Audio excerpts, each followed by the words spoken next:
Paranormal Karen, she's so spooky. Paranormal Karen, funny too. Paranormal Karen, she's so spooky. Oh, and did I mention she's funny too? Yeah, cha-cha-cha. Hey everybody, welcome to the podcast. I know you're excited. Jessa Reed is back. Yay. Hello. Now we are in, I get excited that you're here, so I don't even do. Folks, February, come see me at Brad Garrett's Comedy Club, February 24th until March 1st. Then you can see me in Bellingham, Washington. I think I gave out those dates before. That's going to be fascinating. My demonologist, my Shug Knight guy, my Reiki master, and my psychic tea guy, all going to be at that show.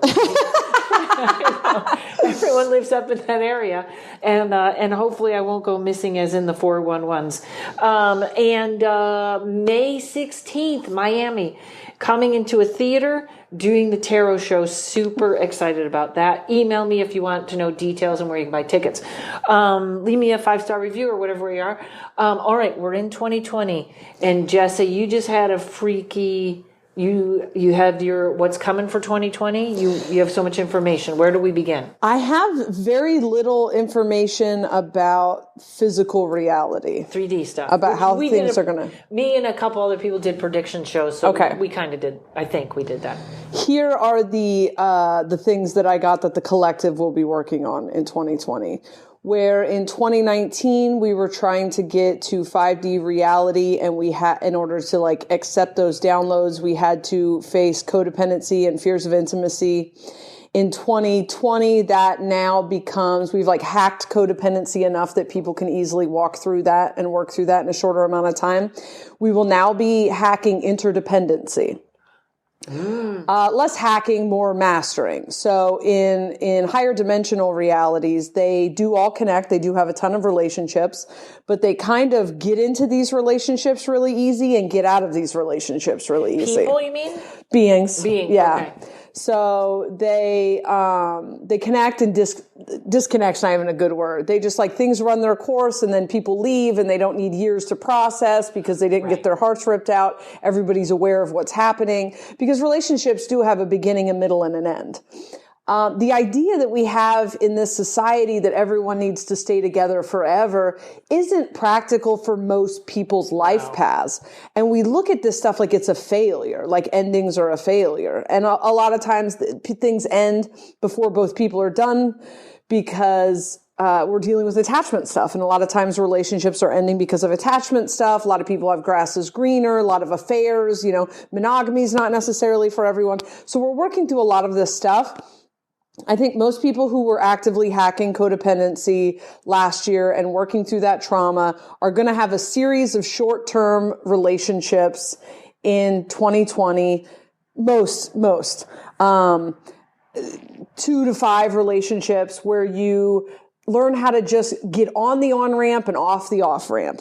Connect, not project your bullshit, get off. I love that. And the other thing about healing, and this is, relationship healing and stuff in general, is I feel like I've started telling people that call me that, tarot reader, that I'm reading tarot for, is, therapy used to be years of stuff. Yeah, exactly. And now it's literally changing your identity in your brain and getting that vibration out of your body. Yeah.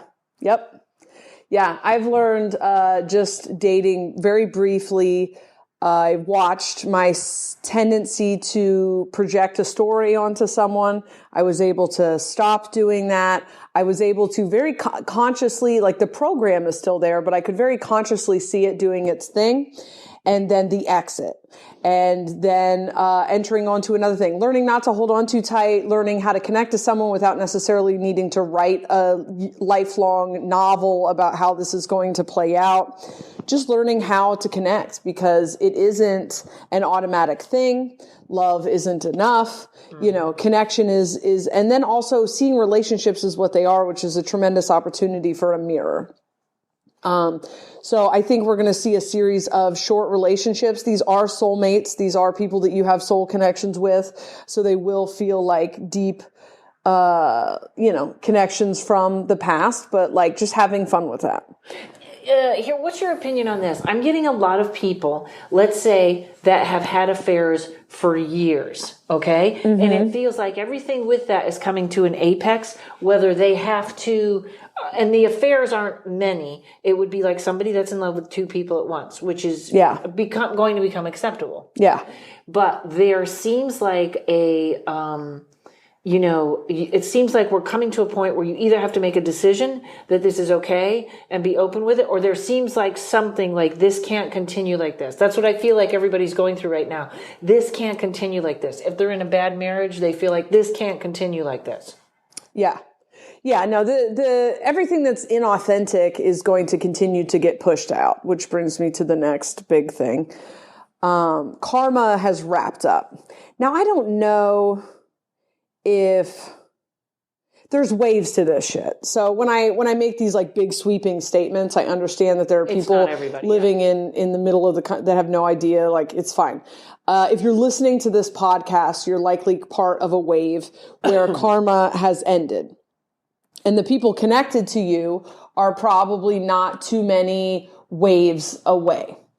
And some people have chosen not to leave karma, but karma is now, and karma being the old world, the old reality where life is a series of lessons that you aren't fully consciously aware that you've chosen. And then everything has a yin and a yang where you're the good guy, you're the bad guy, whatever. And so we've been in a pressure cooker of karma since 2017. We've all been in a huge ascension process. If you're listening to this podcast, you're probably included in that. And we got 4D in 2012. We got 5D in July of this year. And karma really is supposed to be wrapped up by January 1st, 2020. You know what else I feel like about that? I also feel like there's world karma. Yeah. And that is going to start. Yeah. And we're not, like, I feel like I'm a little worried about the world, but I'm not worried about my place in it. Like, it's going to look like a movie to me, which doesn't mean I'm not worried about, but it kind of is that thinking of everyone's going to end up where they are supposed to, whether it's done with violence or without. Yeah. And that's our world karma. There is a ton happening in, I'm growing more and more skeptical that we see an Armageddon in the 3D physical reality. Most of us are experiencing an Armageddon, or were last month experiencing a lot of Armageddon dreams. And those dreams were the kind of dreams where you can tell it's an alternate timeline. I think we handled it in the 4D, and that we probably won't see it play out in the 3D. That we processed it in the other universe. Okay, yeah. I hope so. Now, that said,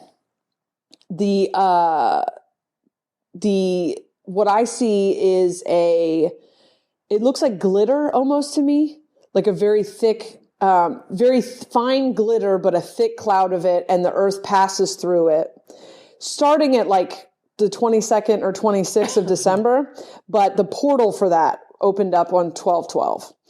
And as we pass through that, for those of us who are awake and consciously aware, this feels very dreamy to me. It feels very psychedelic almost. I'm really interested to see how it actually plays out, because most of my visions are about, most of the downloads I get are about energy. And so I always think it's going to be like, oh, it's an earthquake, or it's a split, right? I saw the split. Right? I saw the split, yeah, and the split's happening.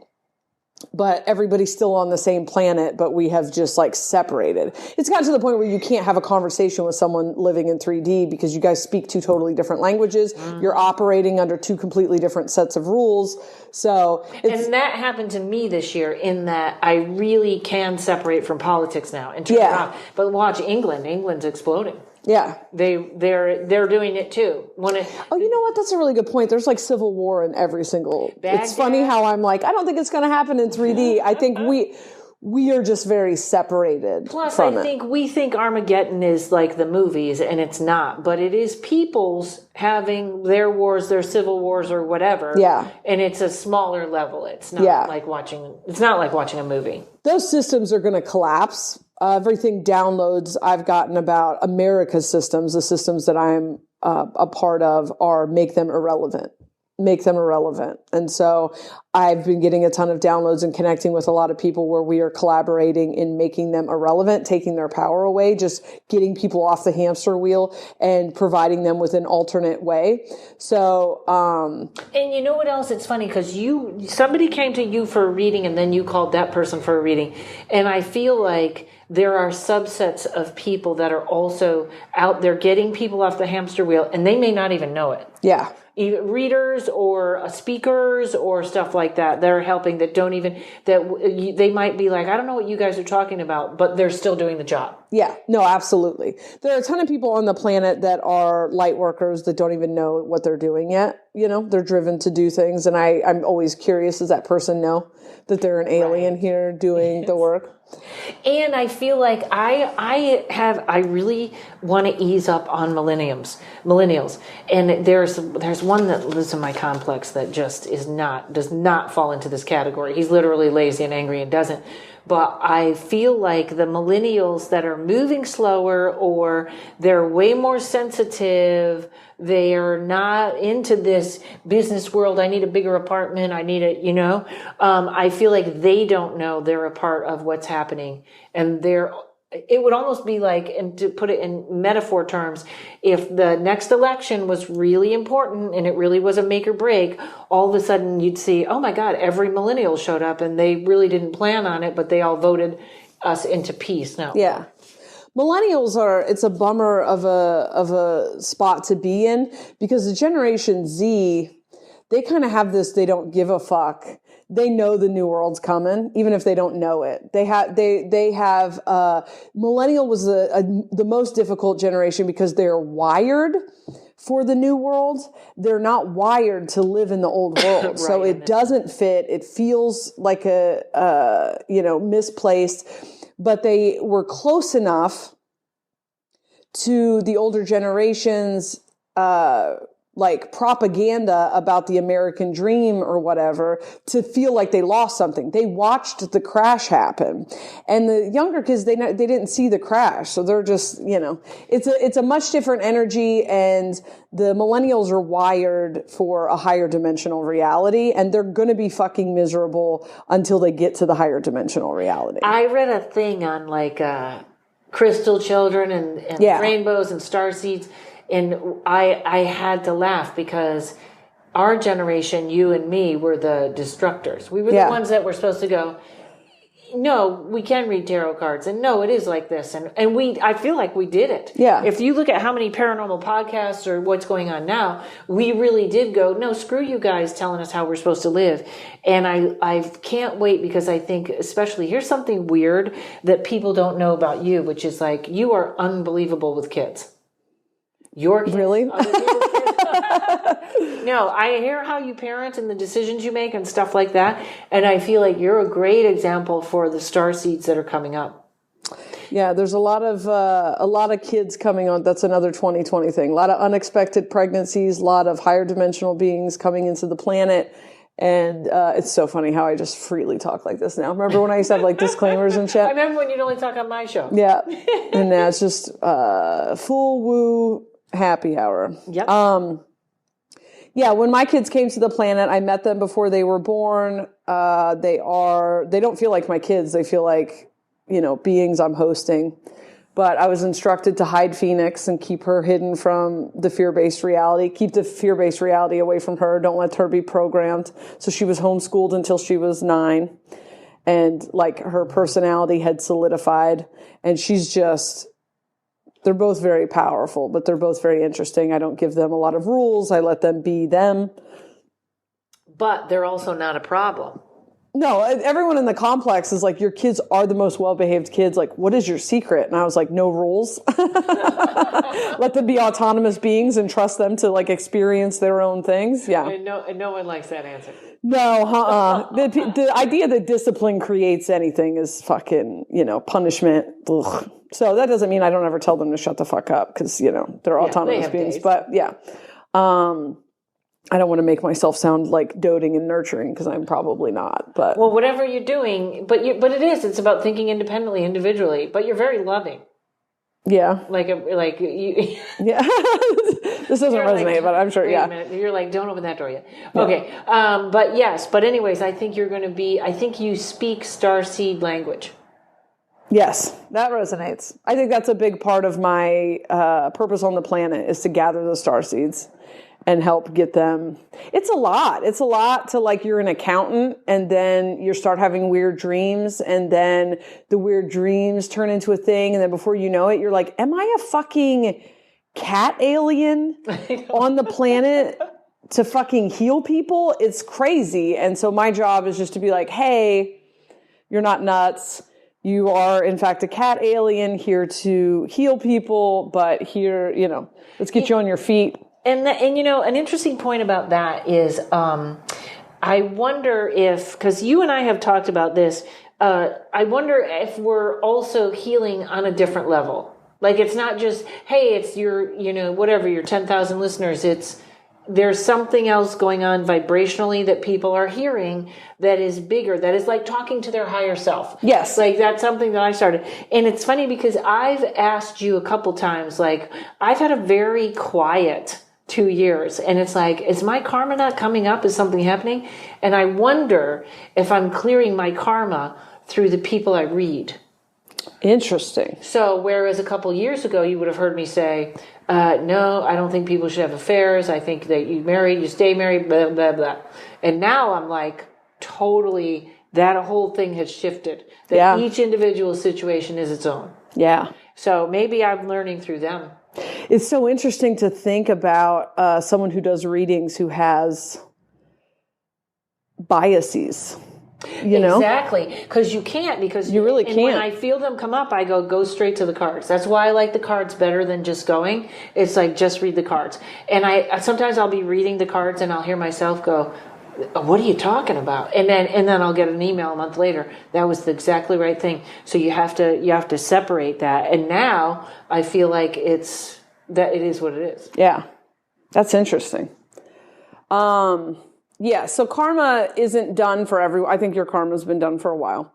Karma isn't done for everyone. There's a lot of people that want to stay in it. It is done for them, but they don't know what to do. They don't want to do the thing where you take charge of your life because really reality now is what do you want? Mm-hmm. And a lot of people are stuck at that part. They're like, I don't know what I want. And this is 6D stuff. You have to pick a timeline that you don't have to stay on the timeline. You change timelines every day if you want. But people have been programmed by the old world and the old society and the religion and everything else that everything has to be difficult. So you have a lot of people that are like kind of paralyzed, a lot of analysis paralysis. That'll shift, it's just programming we have to work through. Nothing's going to be worse than the trauma we had to work through to get to 5. And 5 is that pivot, right? And then it's pretty smooth sailing going up to there. It's next year is hopefully 7D, which is going to be about changing the physical body.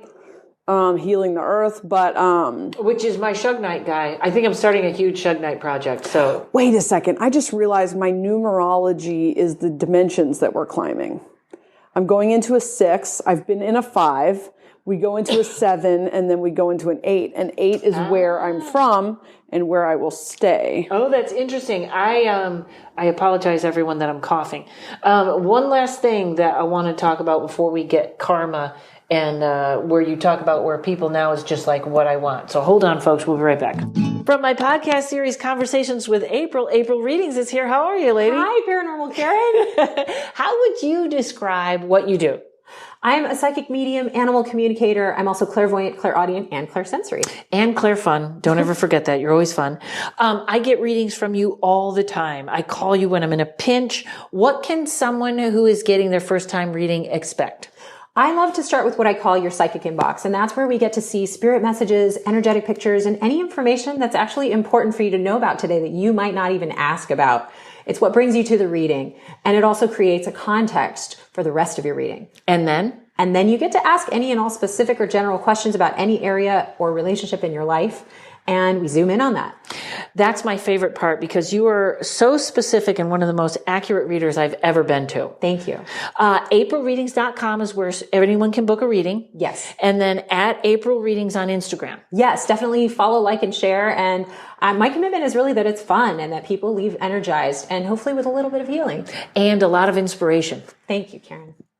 Okay, so this is the for what we were just talking about in karma. This is a big one, and I see it around me, okay? And it's also why I kind of feel like a lot of my really close friends are coming in and going out. They're almost like on a way, like instead of, like I always have a circle of, I ride my bike to yoga talking to one of my friends, and the circle is sort of going in and out because there are people that are refusing to change. Like it's right in front of them, and it's like your answer is right there, and they're just refusing, and I feel them going in and out of my ether would be the word you use. Yeah. So people that are afraid right now, it's like find maybe a small way to change and just test it out. Yeah. Yeah, there is people that want to stay in that. I see it as this cloud we're passing through. It also looks like a washing machine. I think it is a rapid, where we were in a pressure cooker from like April to September. It's like that times 100 is what it feels like. For those of us who are outside of karma, it feels like we are kind of separated from it. That's why it was really important. There was probably a lot of endings for everybody in this last year, but especially in December, a lot of like, it's really important that we not be anchored to someone else's timelines. So if people are choosing to stay in like dense 3D timelines, it's important that we move up to the higher timelines because they're going to get pummeled, I think. And for us, it's going to be a lot of like integration, a lot of supernatural stuff, a lot of remembering who you are, a lot of UFO, I don't know about the UFOs. You said that earlier. And I was like, oh, if it was going to happen, it'll happen between December and February. You mean like a mass event that people see it's live on Facebook or something. It doesn't mean they're going to come down and say, take us to your leader. It just means whatever evidence these people still need to cross over and believe might happen. Yeah. It's what the thing that I have seen and the messages that I have gotten is that we will be like an ascension triage team because people are going to be put through this cosmic energy, shook awake, and then picked up and slammed down in 5D. And where we have all been like doing this work, which has been excruciating for months, they're just like having a jump cut kind of experience. So that could be something like aliens. I feel like everyone knows aliens are real. I feel like if they showed up now, everyone would be like, yeah, whatever. I'm not. No. I think, I hear that, and I heard they did a radio show on that, and one of the women that was the guest said, if aliens are real, I would kill myself because that means that she thinks it's us and God. So there's I forget that people still believe in God. There's nobody between there, and so if there was something that was more powerful than us, she would lose it. So those are the people we might lose. Yeah, we've gotten a lot of suicide stuff, but this could be like. Well, that takes me into the next thing. But anyway, huge mass awakening. We just had one a couple weeks ago. People are waking up like overnight.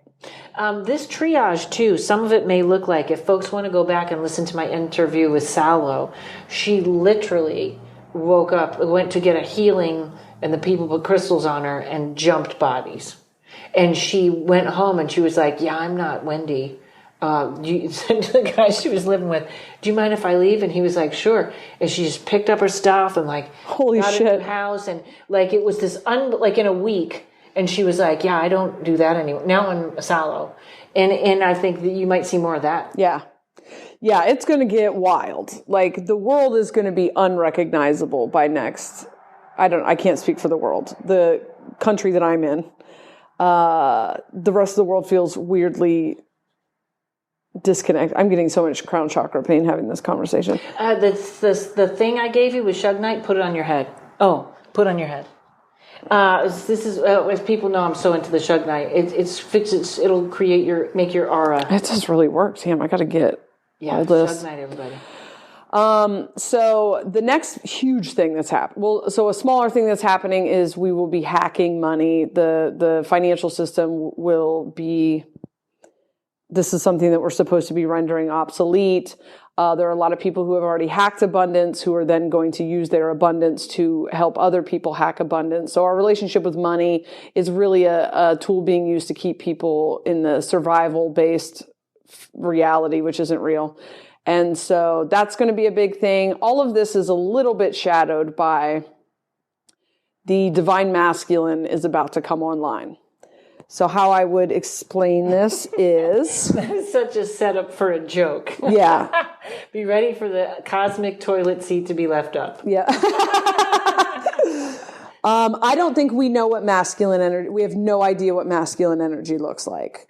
What true, like divine in its power, conscious masculine energy looks like. So obviously this is for people who were born men, going to play out more for people who were born men, anyone who identifies as dominant masculine, secondary. The reason that it will play out mostly for people born men is because they are the most entrenched in toxic masculinity. So which is a society's fault, not just men's fault. It isn't men's fault at all. So the reason masculine energy gets a bad rap because the age of Pisces was a masculine age and it was a fucking shit show. And that's the age that we're coming out of. But it's not because it was a masculine age. It's because it was an unconscious age. And anytime we play this game and we are asleep, it turns into a nightmare because we're fucking asleep. So anytime you put a bunch of creative beings on a planet and they don't remember that they are creative beings and they're operating out of ego and only three dimensions. Fear of money, which is what runs us now. Yeah. So it's a fear-based reality. It's going to be gross. Sorry to burst anyone's bubble, but we came here for it to be gross. Like we like that for some reason. We're fucking weird. But had it been a feminine age, had the feminine energy been the dominant age, it's kind of like the feminine energy gets to decide how this plays out in the age of Aquarius. It would have been toxically feminine. The toxicity is the unconsciousness. It is not anything else. So, for the last 10 years, the feminine has been coming online, but we've seen most of it. I keep saying 3 years, which would take us back to 16?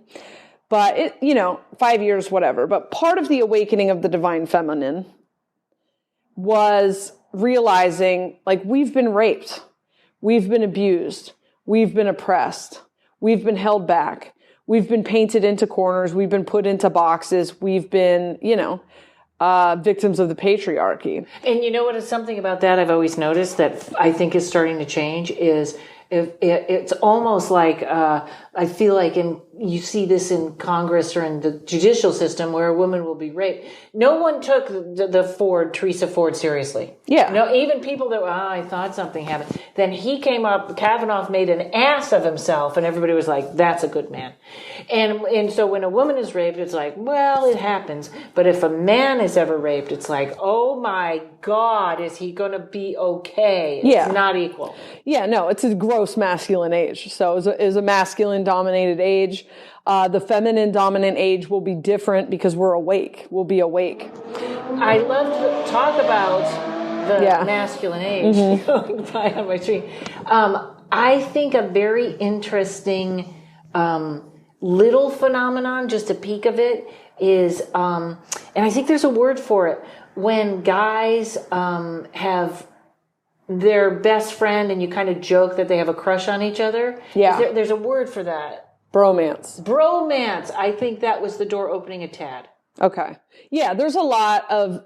Okay, so this is not to say every man's asleep, but most men who are currently awake on the planet are doing that through their feminine energy. So they're dominant feminine men. Gender really doesn't have anything to do with it. It's masculines are pushing, feminines are receptive. It's energies. We are all, by the time this is all said and done, will be 100% empowered in both of our energies. You'll be able to use masculine energy when you need it, feminine energy, but there's a lot of healing that has to take place after being unconscious. But I'm going to use men as the example because they are the ones that are going to play most of this role, and born men, which is a big, huge overgeneralization. But for the most part, toxically masculine men, men who have been actually very hurt by toxic masculinity because it had a lot to do with telling them who they are. And that's the part we don't want to forget is that they've been hurt by this. Extremely. We need so much compassion for what's about to happen because so as much as it's difficult to realize, because we weren't just realizing hey, in 2017, this society treats women like this. We were dealing with ancestral wounds, ancient wounding of the feminine. But to wake up to that and to take your power back is empowering. Now for a second, imagine what it's going to feel like when the masculine energy starts to wake up and realizes that in his slumber, he has raped and pillaged and beat and locked in cages his counterpart energy. I would much rather wake up and realize I was the victim. Right. Than to wake up and realize, like, imagine you got drunk one night and when you wake up the next day, you realize you got in an accident and killed somebody. Multiply that by 1,000,000, because they're not just going to wake up and realize all the women they ever treated bad or whatever. That's so microcosmic compared to this collective energy. They raised. Yeah. This collective energy is going to have to wake up and realize that in its slumber, it was really bad. Yeah. And this is all while in the macro, masculine energies are coming online, coming into their power. It seems very dark and heavy to me in the beginning. And you know what, too? If men are listening to this, know that we're not pointing at you. Yeah, I don't know how the gender stuff is so frustrating. So I am dominant masculine energy on Earth. That must be why we get along. But I am very feminine energy spiritually, right? So I'm very intuitive and tapped into that. But on Earth, I mostly operate out of masculine energy. In the last year, I had to bring my feminine online because I couldn't feel my feelings. I wasn't tapped into anything. So I've done a lot of like bringing the feminine online. My masculine energy isn't the full power of it. So it isn't, the only reason I'm saying born men, I'm setting that aside, is because a lot of us have become gender fluid, some are trans and all that, and I don't mean to push that aside, and this might be an overgeneralization. And take it that way, males. Please take it that way, because we're not pointing and saying, oh, you gotta pay for that, because and I'm sure they are enlightened if they're listening to this. To be honest, if you're listening to this podcast, you're going to be on the outside looking into what I'm talking about. Right, so here's what I'm talking about. Most men, I'm going to speak just specifically to this society, but I could probably think of more extreme examples outside of the society. In the toxic, unconscious masculine age, if men, when I was a kid in the 80s, if a little boy showed artistic tendencies, if he liked to play with a doll, he was shamed and yelled at, and like so much of the true masculine energy was put into a shadow for who knows how long. And the only acceptable emotion was anger. And they have to wake up to who they really are. And it's the unconscious masculine energy that is a part of all of us is going to macrocosmically give birth to itself through the microcosmic avatars that are men that are asleep. Okay, so men that are asleep and do not know who they are and are living in society in the 3D reality are, I think, going to be who experiences this very painful awakening. We're all going to feel it. Things that have come up recently in downloads, not just for me, but I've seen so many other people saying the same thing. It's almost, because it comes in two waves, and we did a reading for it earlier, and that came up when you did the reading. It comes in two waves. The spirit of Kali, the energy of Kali, comes in and chops the masculine's current identity up into tiny pieces. And then the spirit of Isis, and then they go into this dark night of the soul, which is terrifying to me. Every time I tap into it, it feels like a lot of suicide. It feels like a lot of shame and guilt. Now, for the unconscious men, that's going to play out as whatever's happening in whatever is happening in their regular reality. Loss of a relationship, loss of job, loss of sense of purpose, whatever. Of guys in bathrobes complaining. Yeah, it feels very dark and heavy. I hope that maybe a bunch of it takes place in dreams and then whatever, because I can only see the energy of it. Yeah, I feel like it's a breakdown. It feels like a breakdown. I feel a lot of suicide around it. There's a lot of death energy. So it does feel like a transformation, though. It's a lot of who am I? Yeah. And just being, which, by the way, everybody just needs to be okay with that question. Yeah. You don't have to answer it right away. Just be okay with the question. Don't be like, I have to find a slot to fit in. For me, it was the dark night of the soul of bringing the feminine online was like realizing all the places that I had been a victim. Now, are we going to experience this? Probably. You know, I think we're all going to be like, oh, here's all the places that my toxic masculine energy hurt people. Yeah, because, you know, every women were a part of it. Women bought into it. Oh my God, I was so internally misogynistic. Oh, when I was a kid, oh my God. And that's where, too, that's the females part of becoming friends, not competitors. Yeah. No, huge.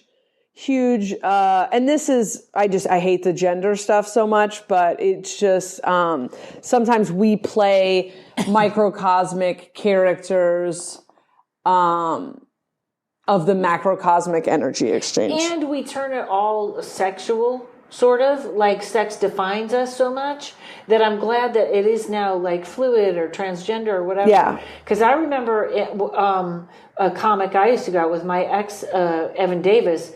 One of his jokes that I remember thinking how enlightened it was, and this was in the 80s, and he said, I'm not gay, or at least I'm not sure, that guy just hasn't walked by yet. And I thought, how enlightened to be like, it's not about that. It's about the love. It's not about the sex. Yeah, I think all of that stuff goes out the window. And once we have healed both the masculine and the feminine, I think there's going to be I don't think there'll be gender in 20 years. I think everyone will be. I talked to my 9-year-old about it, and I think what we identify as is going to be what we identify as that day. And someone's going to say, who's that person? Which makes people crazy when people change him. Yeah, what's so fucking hard about it? I'm with you on that. It's like, you know what? Anyways, that's a whole nother offshoot. I don't know why people can't just go. It's like, I remember when someone said to me a long time ago, it's not Oriental. Oriental's a rug. It's Asian. And I was like, oh, all right, cool. Adjustment made. Yeah. Like, no, like, I used to say it like that, and how come I can't talk? It's like... It's the fear, it's the unconscious ego fear of being a bad person. Yeah. And anything that pings up against that. But yeah, my 9-year-old has been obsessed with gender since she was little. And she's talking about it all? Yeah, she's just like, she thinks that gender is such a weird idea.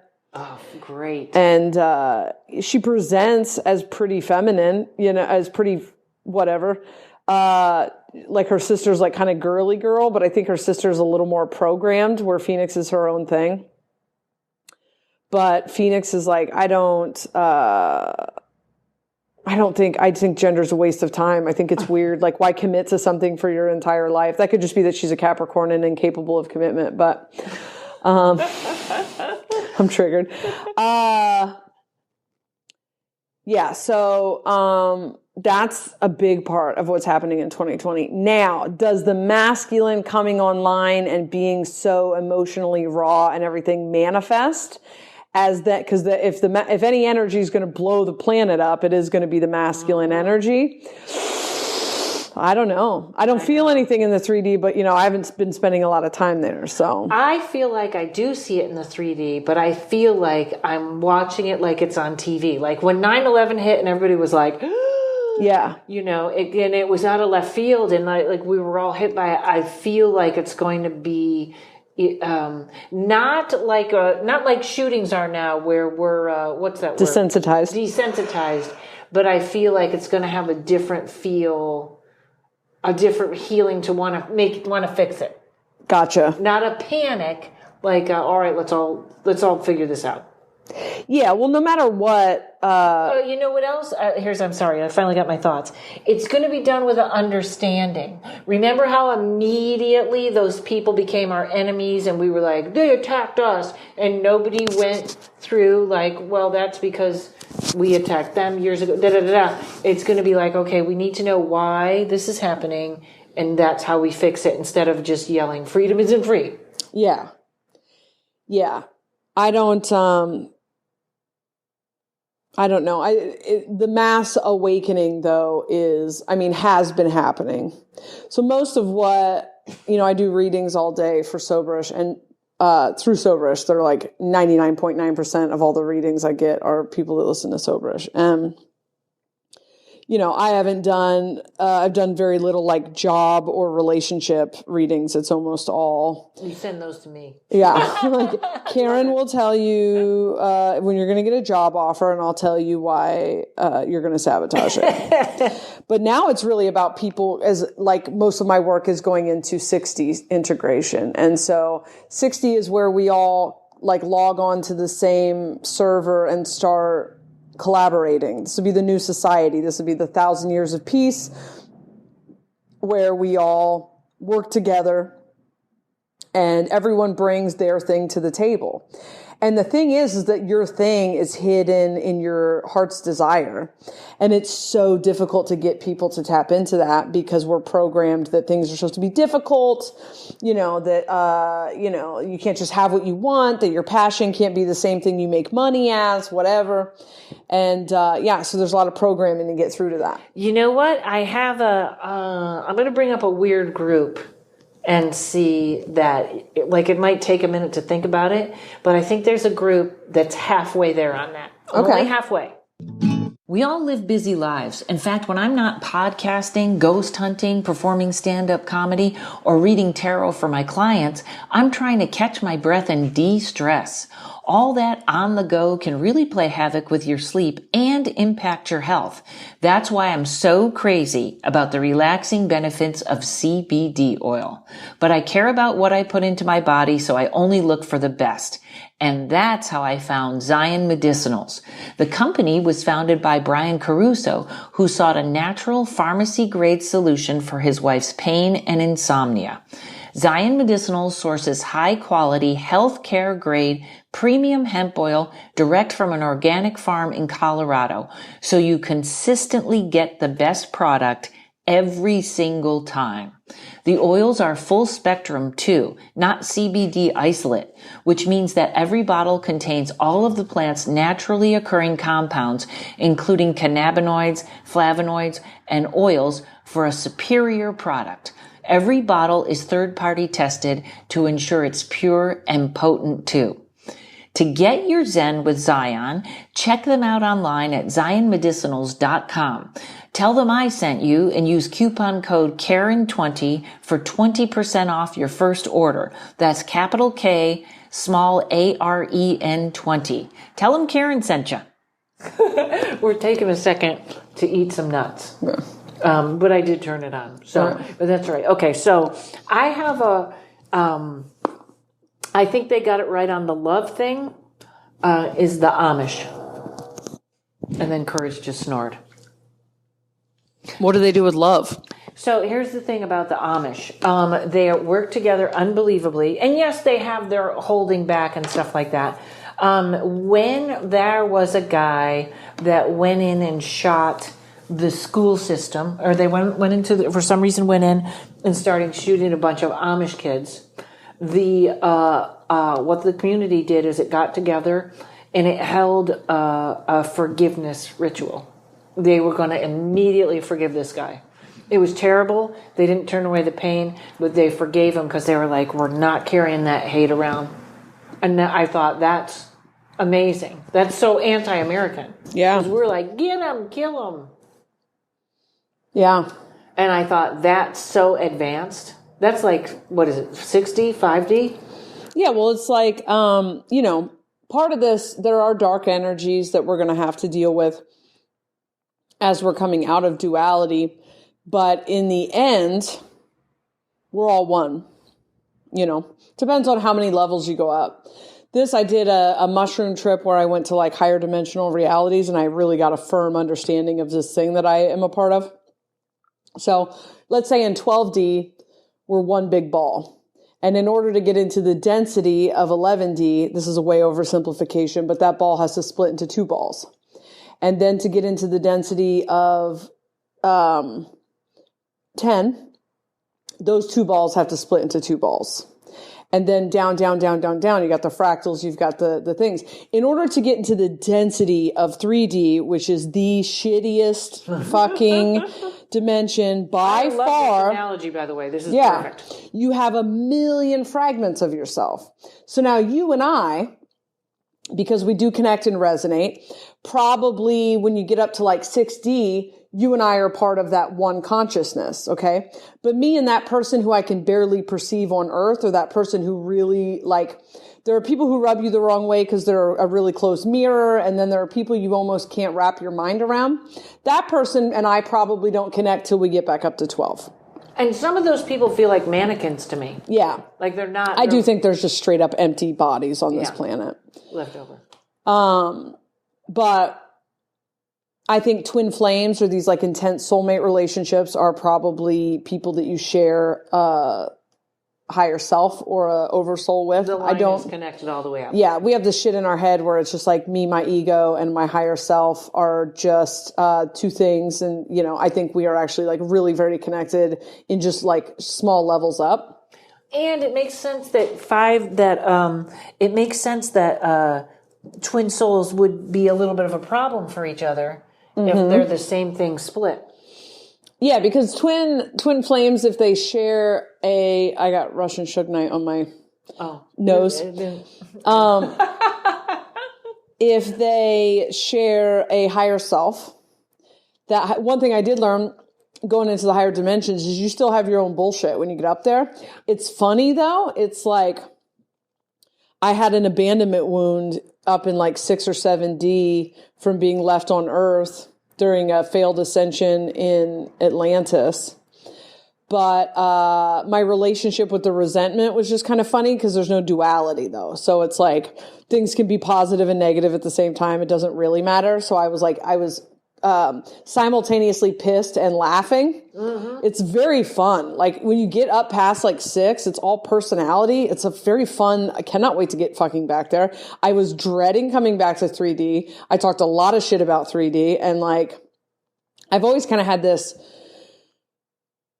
And when 6D is. The integration of 6D on Earth is collaboration. Okay, got it. So if I had to like give a word to them, 4D would be the mental space, 5D would be the emotional space, love, 6D would be the like fire energy. And it's all about coming together, collaborating. 5D was coming together in love, connecting. And so we're still working on 4D. We're still working on 5D. We're still working on, but like some of us are starting 6D. You know, I think comedy is a very interesting analogy for 6D.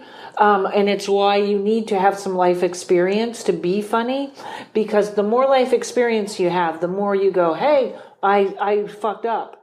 You know what I mean? Yeah. And then make it into a joke, and it brings everyone, like I've always said, my job is to make bigger mistakes than you so you feel better about yours. So it's literally collaborating on, hey, we all get angry. We all, you know? Yeah. I just remembered something. Okay. So 6D to me just translates a little bit like, also not just you need life experience, but you need authenticity. Yeah. The authenticity connects us. Yeah, you have to be pretty so I remember when I was like 23 and I had these visions of the new world that we would live in, and people were like, you'll never get that. Everyone will never work together. And I didn't really have an answer for why that was wrong. I knew that was wrong. I'm like, if everybody woke up, we would work together. You couldn't explain Wi-Fi to them either. Right, exactly. That was a huge part, like the internet. The internet was a big, filled in the gaps, really kind of showed us. The internet is like our way of showing to ourselves how this works. But if you're awake and you've done the work in 5D, then you realize that everyone around you is you. And if you've done the work in 5D and you want, and there's something, like I've tapped into abundance, right? I know how to create abundance for myself. Mm-hmm. And there's a difference between abundance and being rich. So the rich can step over a homeless person on the way to their mansion, and nothing about that feels wrong to them because it's all in the ego space. They're just rich. They tapped into, like, they didn't tap into shit. They somehow got onto the abundant thing. Yeah. The analogy that you can't take it with you. They can't take rich with them. Abundance you can take with you. Yeah. It just is like a flow. It's just an energy, and what they're doing is hoarding, but there's something, because it's from the ego space, because it's from the fear-based space. There's something about it's the illusion of separation. So like they believe that they can be better than. Yeah, they enjoy that. They enjoy that energy exchange. Which I did a tarot reading party for a whole bunch of rich people. They are furious right now. And it's about anything and everything. Good. That hole that was filled before, now it was all, I didn't sign up for this. Why is this happening? And I was like, wow. Oh, I love it. I love it. I love it. My favorite line from any song, and because it resonates with what I believe I'm on the planet to do, I think I might have said this on your podcast before, but Radiohead has a song called, I think it's Paranoid Android, but the line is, when I am king, you will be first against the wall. And I refuse to call them the elite because they're parasites, but I will watch the day that the gatekeepers fall, and I cannot fucking wait. So of course they're feeling squirrely. You know, this is way back another a couple of bumps ago, but so it's weird how one of my mantras sometimes when I meditate is just I love you. And somehow today it resonated with me all day. It resonated in yoga. And then I'm on my bike home. 2 different people who, one of the guy was like, he lived in the tent behind the liquor store and he watches it. He's their security. And I was like, do you need anything? And he's like, I don't need anything. Let's talk about our bikes. And then another guy down there that was cleaning his car, I was like, hey, are you in the neighborhood? And he was like, I'm Leo. And I felt like, no, that doesn't always happen where just everybody, like a really good vibe of all of a sudden this vibe was like attracting people that didn't want anything from me, but were just like, hey, we're all on the planet having a good time. And I was like, they were so grounded and not poor, even though they were poor. It was just very weird. Yeah. Like that vibe, like saying that all day created something where people were like, hey, the guy in the car was like, you have a blessed day. And here's what's weird.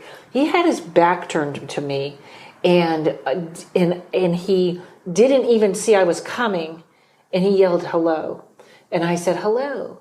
And then I was riding my bike up and I turned around and I was like, go introduce yourself to that guy. And I turn my bike around and I go down and we have a conversation. And it was just like, do you ever wonder if sometimes that's not a human? That's just an angel going, yeah, you know? Yeah. I'm going to wash the car and let her know she's on the right track. Yeah. No, I think that happens all the time. So I'm sorry, I cut you off there. No. But yeah, we were talking about abundance and being rich and abundance, the difference. Yeah. Well, that's a lot of stuff that's shifting in 2020. So a lot of downloads that I've gotten is just like saving money is weird. I'm not supposed to get too far into it because some of these are like not all the way hatched eggs. And so I don't want to... You don't want people cracking the egg before it's hatched. Yeah. I feel like a bunch of stuff I'm going to say, it's going to like form more, but just, we have to question everything. We have to question the way that everything's done because none of these systems are fact. They're not universal law. They're systems that were created to oppress.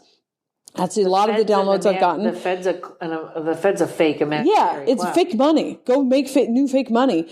We keep asking these systems to be something other than oppressive systems, but they were built to oppress. So like, let's do something else. So I thought, what if we just, at the end of the month, when your bills are paid, just, be like, hey, my bills are paid. Do you guys... But there's always this fear of the next one and the next one and and it's weird that you and I have this tarot flow. Yeah. That if we were kids and someone said you're gonna be making predictions for money, it would be like, what? Yeah. No, exactly. But I feel like it puts me more in touch with the universe and the understanding. Yeah. And it's not. I never feel like I used to, which was like, what's going to happen? And I need to, everyone needs to have a house, and now it's like, no, I'm going to be okay. Yep. So the fear came out of it, and now it's coming in everywhere. Shows, gigs, stuff, everything. Yeah, that's abundance. Once you tap into it.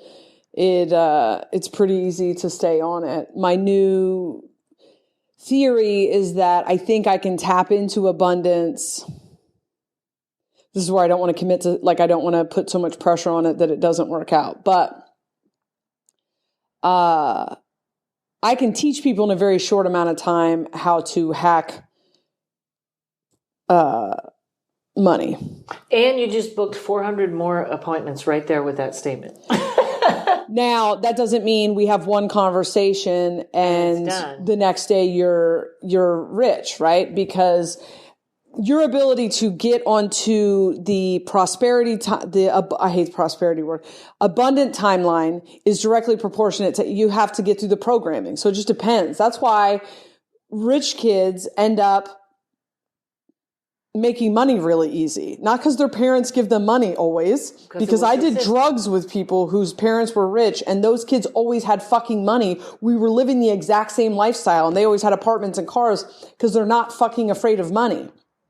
So I can tell you, because I spent the years from like 2008 to 2013, I think was when I really fucking cracked it.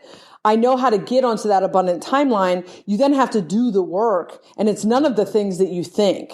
Putting a vision board together, this fantasy stuff, trying to win the lottery, although Noah Lampert is trying to prove me wrong with this lottery thing right now.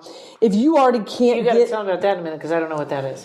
Noah Lampert is he does this more kind of visionary manifestation stuff, and I think that does work for people who don't have a shit ton of programming to get through. I think if you have a lot of programming, a lot of fear-based programming around money and abundance and stuff, you have to do more action-oriented manifestation things because something has to address that programming. Because otherwise you just lose all their money. Well, yeah, you just toggle into fantasy. And so things that are like passive manifestation techniques like vision boards and visionary stuff, I think that if you are someone who has a lot of doubt or a lot of fear around these things, you will undo all of that stuff. People also pick things that they don't really want, and it's hard to line up with a timeline of something that you don't really want. Anyway, I can talk somebody through abundance relatively quickly. You did that. Do you remember when you were like, I don't want to have alimony, and you said to me, I need to make this much a month, and then you did it. Yep.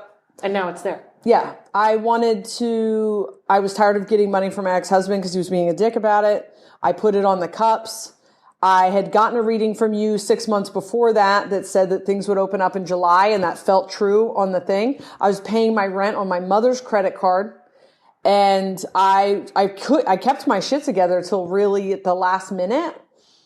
And then I felt a timeline kind of closing in because I just know how reality works. It shows up at the last fucking minute.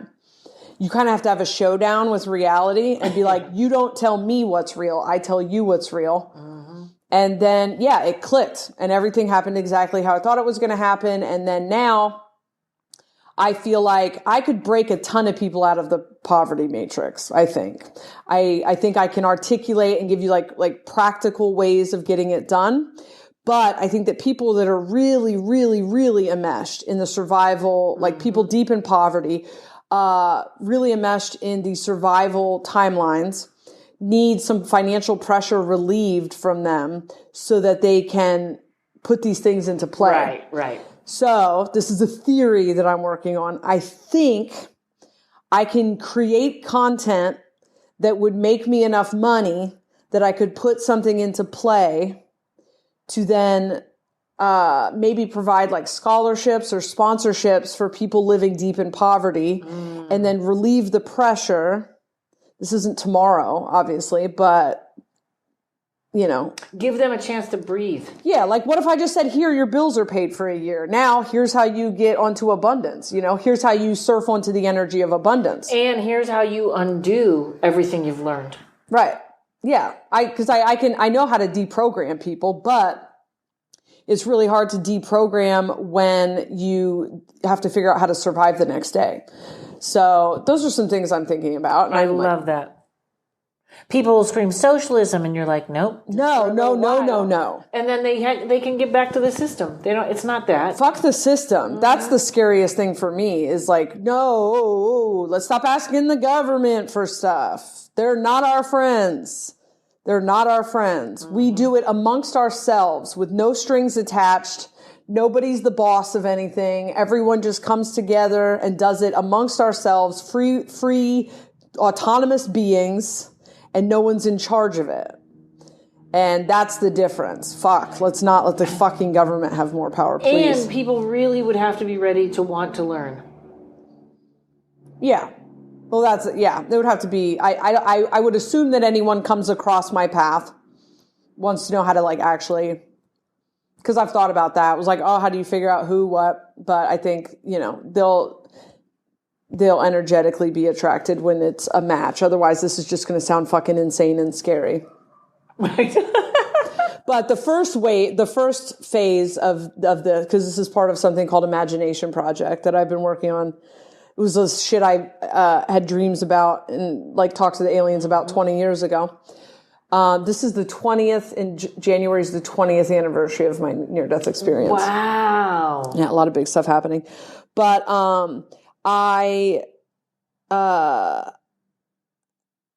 wild. The first wave of that is Imagination Project, I think is going to provide, as much as I can afford, mental health and like readings and energy clearings and stuff for these people that are getting picked up and slammed down in the ascension, like in the higher dimensional realities. I'm putting together resources for people who can afford it, pay for it, Right. But then for the people who just like legitimately cannot afford those services, but are having that like that hard paradigm shift of a fresh awakening, using half of the money from my Patreon, I'm going to put something together. Yeah. So that website's being built, and then I think it just builds from there. And it's just a lot of people. The Soberish family is amazing, and they have. Which, by the way, if you don't know, but I can't believe anybody on my podcast doesn't know that Soberish is your podcast. Yeah, Soberish is my Uber Woo podcast, and it has a Discord server, I guess, that is really, really popping. And that's where Discord server where people go to talk and amongst themselves and find people like them. Yep. So they got a good community there. I look at it every once in a while, but it's kind of overwhelming for me. So, well, I think we gave a lot to think about. Yeah, that's a lot. What do I say? Always happy to see you. Always happy to have you on. Everyone, Soberish. Anything else to get out there? Soberish, and wait to see what's coming. Yeah, Soberish podcast, and then there is a Patreon. I think it's just Jessa Reed if you want to be a part of that. On the Patreon, I do two general reading. I do a general reading every week, so it's like a pick a card. And then 2 bonus episodes of Soberish, and then a live chat on the different tiers. And then, like I said, for now, 50% of that money goes to fund Imagination Project projects. Awesome. All right, everybody. There you go. Starting off 2020 with we're 3 weeks in, but that's just a great podcast. Thank you, everybody, for listening. If you can give me a 5-star review or whatever happens there, I would appreciate that. Thanks to Mike at Uno Rising Media that does all my fixing of sounds and posting and everything. And I think that's all I got today. Awesome. karenrontowski.com, paranormalkaren.com. You ended. The dog got up like he has to go to the bathroom. It was a perfect ending. Perfect.